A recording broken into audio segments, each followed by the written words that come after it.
Episode की शुरुआत में हम ज़ॉम्बी मैन को देखते हैं जो कि छोटे मोटे मॉन्स्टर्स को मारते जा रहा था। एक टेंटिकल मॉन्स्टर ज़ॉम्बी मैन के हाथों में छेद कर देता है, लेकिन ज़ॉम्बी मैन उसे गोली मार देता है। ज़ॉम्बी मैन कहता है कि वो लड़ाई के लिए नहीं बना है, बल्कि उसे तो अंडरकवर वाला काम करना ज्यादा अच्छा लगता है। कुछ और मॉन्स्टर उस पे हमला करने आते हैं, लेकिन ज़ॉम्बी मैन सबको खत्म कर देता है। कुछ देर चलने पर उसे बड़ा सा दरवाजा मिलता है, जिसे खोलकर ज़ॉम्बी मैन अंदर चला जाता है। अंदर उसे एक बैट लटका हुआ दिखाई देता है जो कहता है कि मैं तुम्हारा ही इंतजार कर रहा था।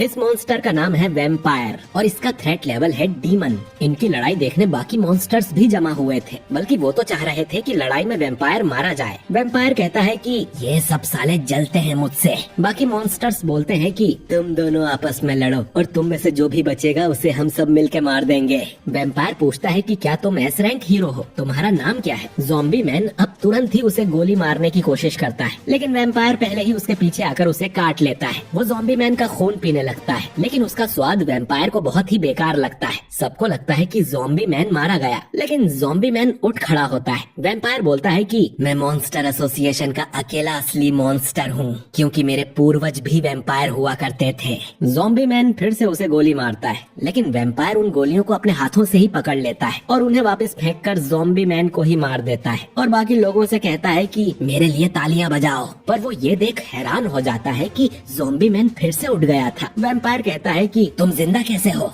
वो गोलियां तो तुम्हारे सिर के आर पार हो गई थी और मैंने तुम्हारे गले पर भी काटा था। कहीं तुम वो हीरो तो नहीं जिसे सब लोग अमर कहते हैं? समझ गया, जैसे ये लोग सब नकली के मॉन्स्टर हैं, वैसे ही तुम भी नकली इंसान हो। असल में ज़ॉम्बी मैन की पावर है कि उसकी सारी चोटें तुरंत ही ठीक हो जाती हैं। वैम्पायर उसकी रीजनरेशन एबिलिटी की तारीफ करता है और दोनों फिर से लड़ने लगते हैं। ज़ॉम्बी मैन अपनी तलवारें भी निकाल लेता है, लेकिन वैम्पायर को छू भी नहीं पाता। वैम्पायर लात मार के उसकी गर्दन पीछे घुमा देता है, लेकिन ज़ॉम्बी मैन फिर भी गोली चलाता है जो वैम्पायर को जा लगती है। ये देख एक मॉन्स्टर उस पे हंसने लगता है, तो वैम्पायर उस मॉन्स्टर को बीच में से चीर देता है और बोलता है कि तुम्हें क्या लगा रीजनरेशन की पावर सिर्फ तुम्हारे पास है? और वैम्पायर की चोट भी ठीक हो गई थी। वैम्पायर कहता है कि रीजनरेशन की भी एक लिमिट होती है, तो मैं तुम्हारे टुकड़े टुकड़े कर दूंगा।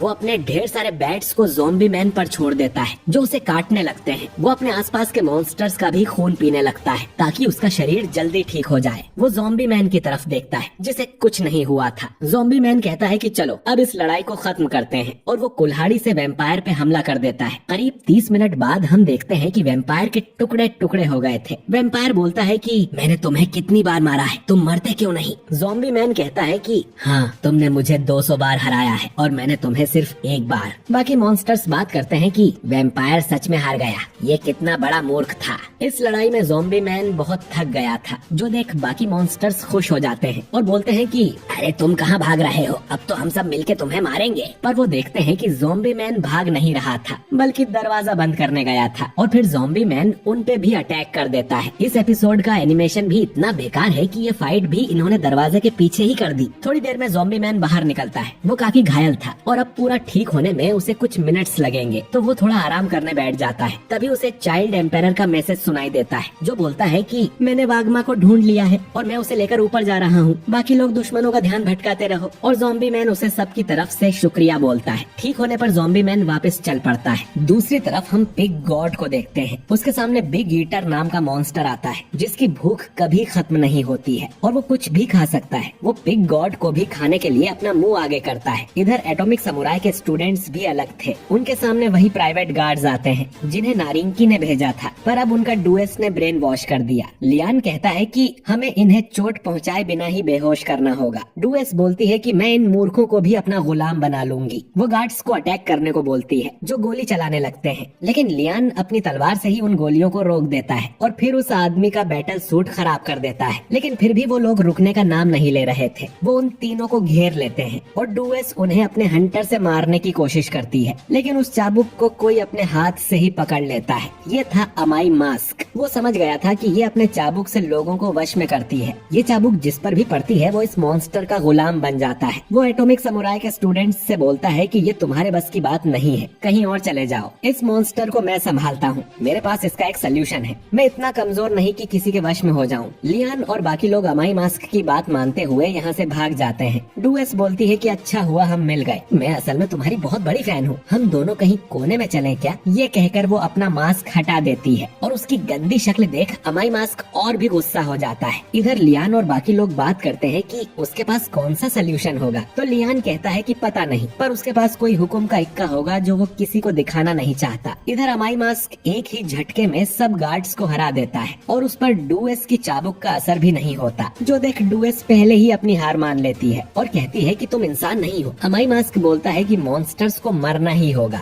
दूसरी तरफ लियान और बाकी लोग देखते हैं कि पिग गॉड ने उस मॉन्स्टर को ही उठा के खा लिया था जो पिग गॉड को खाने की बात कर रहा था। तभी इनके नीचे का फ्लोर कोई काट देता है और ये लोग नीचे वाले कमरे में चले जाते हैं, जहाँ ये मेलोंग हेयर नाम के मॉन्स्टर को देखते हैं जिसका थ्रेट लेवल डीमन है। ओकामाई ताची उस पे अपनी फ्लाइंग सोर्ड से अटैक करती है, लेकिन मेलोंग अपने बालों से ही उस अटैक को रोक लेता है। इस मॉन्स्टर की पावर इसके बाल ही है। वो अपने बालों से इन तीनों हीरोज के हथियार पकड़ लेता है और भाई साहब क्या तो घटिया एनिमेशन देखने को मिलता है यहाँ भी, मतलब इनके चेहरे के पीएनजीज को हिला दिया बस। लियान अब एटॉमिक समुराई के बारे में सोचने लगता है। लियान ने पूछा कि अगर मॉन्स्टर एसोसिएशन में हमें कोई ऐसा मॉन्स्टर मिले जो बहुत खतरनाक हो, जिसे कोई इंसान हरा ना सके, तब आप क्या करोगे मास्टर। तब एटॉमिक समुराई ने कहा था कि मुझे इंसान लिमिट से भी ऊपर जाना होगा। कहानी वापस प्रेजेंट में आती है और तीनों हार नहीं मानते और मेलोंग के सारे बाल काट देते हैं। इसे हराने में इन तीनों की हालत खराब हो गई थी। दूसरी तरफ एटॉमिक समुराई भी अकेले मॉन्स्टर से लड़ रहा था। तभी उसके सामने सोर्ड डीमन चॉपर अपर आता है, पर एटॉमिक समुराई तुरंत ही उसके टुकड़े कर देता है। एटॉमिक समुराई पूछता है कि और कोई बाकी है, तो एक मॉन्स्टर हाथ ऊपर करता है। ये था मशीन गॉड G5, जिसने एटॉमिक समुराई को लड़ाई करते देख लिया था और अब वो भी उसकी तरह तलवारबाजी कर सकता है। दोनों अब लड़ने लगते हैं। एटॉमिक समुराई बोलता है कि आजकल खिलौने काफी अच्छे बनने लगे हैं, मैं भी तुम जैसा एक ऑनलाइन खिलौना ऑर्डर करूंगा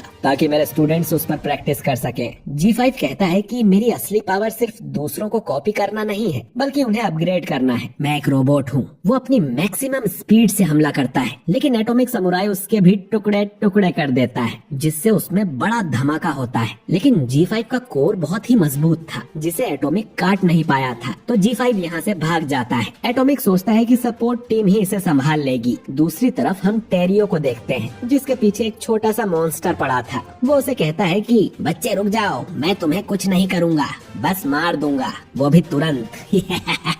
तभी एटॉमिक समुराई यहाँ आ जाता है और टेरियो यहाँ से भाग निकलता है। छोटू मॉन्स्टर कहता है कि तुम सच में मुझसे लड़ना चाहते हो, और ये एपिसोड यहीं पर एंड हो जाता है। तो दोस्तों ये छोटू मॉन्स्टर अब एटॉमिक समुराई का क्या करेगा, जानेंगे अगले एपिसोड में।